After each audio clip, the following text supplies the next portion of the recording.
Hello, this is Daniel, your English teacher, and today you're gonna learn an interesting idiomatic expression. Aujourd'hui, nous allons apprendre une expression idiomatique qui est très importante que nous habitué dit.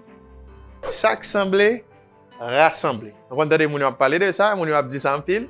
SAK SANBLE RASANBLE. So the idiomatic expression for SAK SANBLE RASANBLE is birds of a feather flock together. Let me say again for you. You see that? Birds of a feather flock together. C'est expression idiomatique que utilisée en anglais pour dire SAK SANBLE RASANBLE. Can you repeat after me now? Birds of a feather flock together.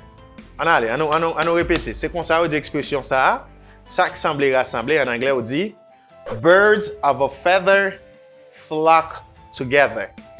Birds of a feather flock together. Birds of a feather flock together. Can you say it now? Est-ce que vous dire qu'on y a là? Allez. Birds of a feather flock together. Birds of a feather flock together. Great job. Birds of a feather flock together. You say it, you do it.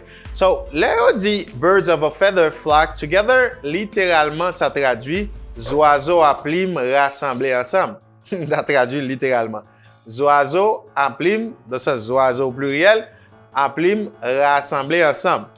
But in English, that means those with similar interests tend to form groups. Or you can say, those of the same kind tend to form groups. Donc, ça signifie, si là qui a même intérêt, si là qui semble, si là qui a même façon, même genre, eh bien, il y a toujours une tendance pour que vous formez groupe, pour vous rassembler. Donc, en anglais, là, on dit SAK SANBLE RASANBLE, you dit birds of a feather flock together. C'est expression idiomatique ça que vous utilisez pour vous dire SAK SANBLE RASANBLE. For example, every evening, many drinkers get together in a bar near our home. You know, birds of a feather flock together. So you say in English, birds of a feather flock together when you want to say SAK SANBLE RASANBLE. Donc pour dire SAK SANBLE RASANBLE en anglais, ou dit birds of a feather flock together. So, je dis à moi penser qu'on apprenne expression ça qui est vraiment important qu'on habitue tendre. Assurément tendre quand même. Ou pas de connaître comment pour dire, mais on retrouve nous sur channel là, ou apprendre connaître comment pour dire. Comment pour dire en anglais SAK SANBLE RASANBLE? M'attendre konya là.